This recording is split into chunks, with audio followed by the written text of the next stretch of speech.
দিচ্ছেন, সে যদি ক্ষমা না চায় তাহলে তার নাটক দেখবো না। তো ক্ষমা তো চাইছে, এখন দেখবেন না। তা আপনি তো স্ট্যাটাস দিচ্ছেন কেবল, ক্ষমা না চাইলে দেখবেন না। এর মানে উনি এতটুকু ক্ষমা চাইলে তার সব কাজ হালাল। অথচ আল্লাহ কোরআনে বলে, ইন্নাল্লাযীনা ইউহিব্বুনা আন তাশিআল ফাহিশাতু ফিল্লাযীনা আমানু লাহুম আযাবুন আলীম, লাহুম আযাবুন আলীমুন ফিদ দুনিয়া ওয়াল আখিরাহ। 18 পারা হাফিজি কোরআন মাজিদ অনুযায়ী 11 নম্বর পৃষ্ঠা শুরু আয়াত। ইন্নাল্লাযীনা ইউহিব্বুনা আন তাশিআল ফাহিশা,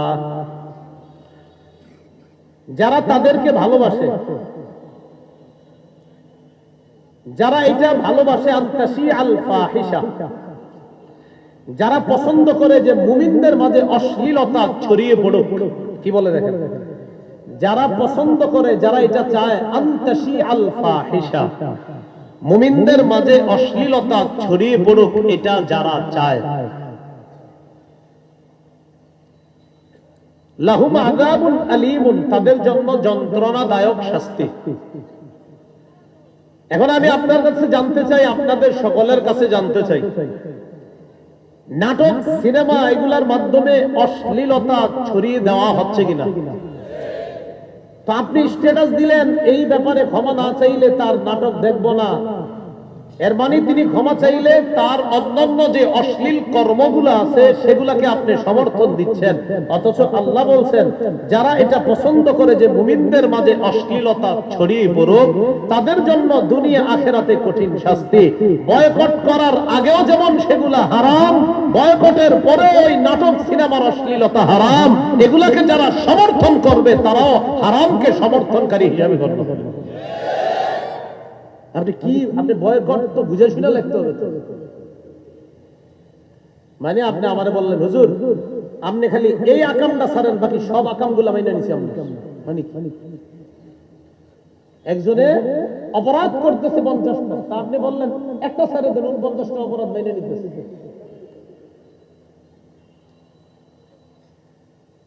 এই জন্য আপনারা সাহস করে লাগবেন, বয়কট অশ্লীলতা।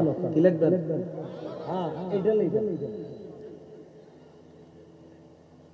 তো বলছিলাম, আমাদের অধঃপতনের 1 নাম্বার কারণ ইসলাম থেকে সরে যাওয়া। মুসলমানদের অধঃপতনের 2য় কারণ ভ্রাতৃপ্রেম কমে যাওয়া। বলেন, কি বললাম? বলেন, ভ্রাতৃত্ব কমে যাওয়া। কি কমে যাওয়া? ভ্রাতৃত্ব, এটা আর নাই মুসলমানদের মাঝে। এটা মন দিয়ে শুনেন। বিসমিল্লাহ। আল্লাহুম্মা লাকাল হামদু ওয়া লাকাশ শুকর। ভ্রাতৃত্ব এটা মুসলমানদের মাঝে কমে যাচ্ছে।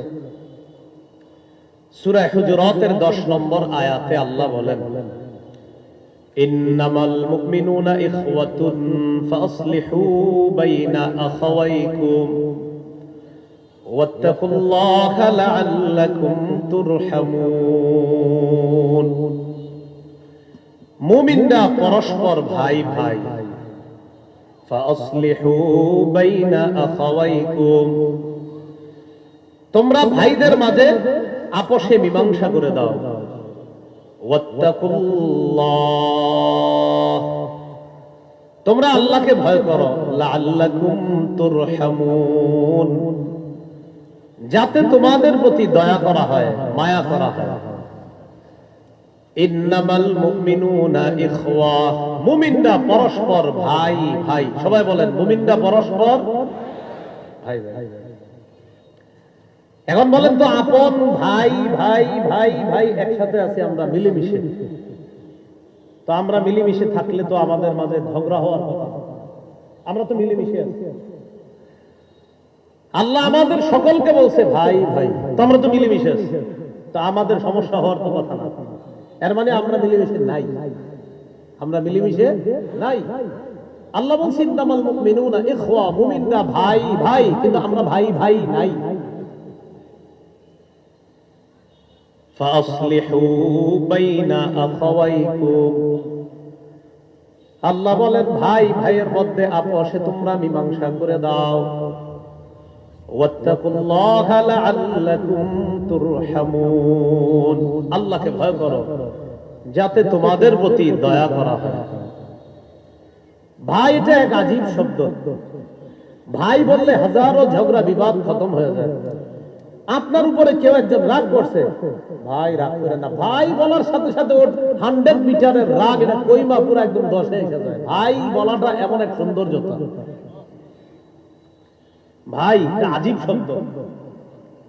রাগ হয়ে আসছে আপনার দিকে কি এক কারণে, রাস্তায় সামনে আসার পরে আসসালামু আলাইকুম ভাইজান ভালো আছেন, উনি দেখবেন হাইসে আপনারা মুসাফা করবে, অথচ আসছিল দেওয়ার জন্য। বিদায় হজের ভাষণে রাসূল সাল্লাল্লাহু আলাইহি সাল্লাম এটাই বলে গেছে। আমাদের ইবনে হিশামের মধ্যে আসছে, বিদায় হজের ভাষণে সবাইরে ডাকছেন, নবী ডাইকা বললেন, ইয়া আইয়ুহান নাস ইসমাউ কওলি ওয়াআতিলুহু, হে লোক সকল তোমরা আমার কথা শোনো, তোমরা আমার কথা বুঝো, জেনে রাখো আন্না কুল্লা মুসলিমিন আকুন লিল মুসলিম। বিদায় হজের এই ভাষণে আমি নবী সারা পৃথিবীর প্রত্যেকটা মুসলমান আরেক মুসলমানের জন্য ভাই বলে ঘোষণা করে দিলাম। ওয়া আন্নাল মুসলিমিনা ইখওয়া, নবী বলেন মুসলমানদের সম্পর্কটা হলো ভ্রাতৃত্বের সম্পর্ক। ভ্রাতৃত্বের সম্পর্ক আজীব এক সম্পর্ক। আল্লাহ নবী বলেন বিদায় হজের মধ্যে আমি তোমাদেরকে বলে গেলাম আন্নাল মুসলিমিনা ইখওয়া, মুসলমানদের সম্পর্কটা হলো ভ্রাতৃত্বের সম্পর্ক। এজন্য নবী এক বর্ণনায় যে উম্মত আল্লাহ নবী দেখে যায় নাই তাদেরকেও ভাই বলে সম্বোধন করছেন। ভাই ভাই, যে উম্মতদেরকে নবী দেখে নাই তাদেরকেও নবীজি ভাই বলছেন। সুবহানাল্লাহ। সহিহ মুসলিমের বর্ণনা 472 নম্বর হাদিস। কবর জিয়ারত করতে গেছে নবীজি, কবর জিয়ারত করতে গেছে। عن أبي هريرة رضي الله تعالى عنه قال أن رسول الله صلى الله عليه وسلم أتى المقبرة فقال السلام عليكم دار قوم مؤمنين وإنا إن شاء الله بكم لاحقون। রাসূলুল্লাহ সাল্লাল্লাহু আলাইহি সাল্লাম কবরস্থানে গেলেন, যাওয়ার পর কবরবাসীদেরকে ডাইকা লক্ষ্য করে বললেন, আসসালামু আলাইকুম দার কওমিন মুমিনিন, আসসালামু আলাইকুম দার কওমিন মুমিনিন, হে মুমিনরা,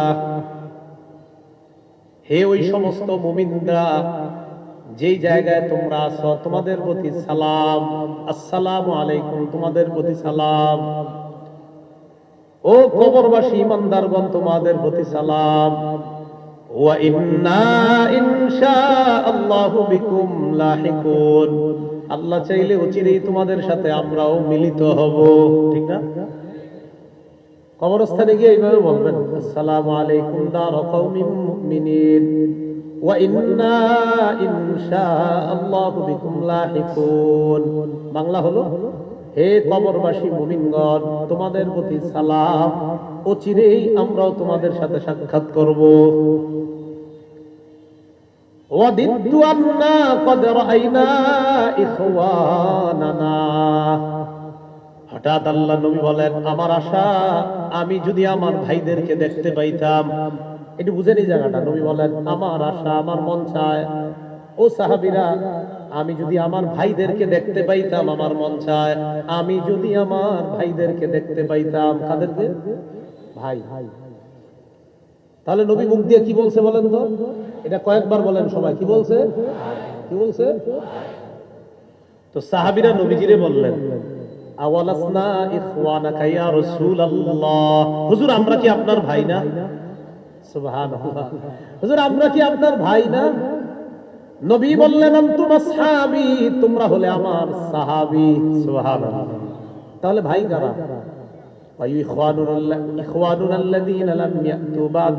আমার ভাই হলো তারা যারা এখনো দুনিয়াতে আসে নাই।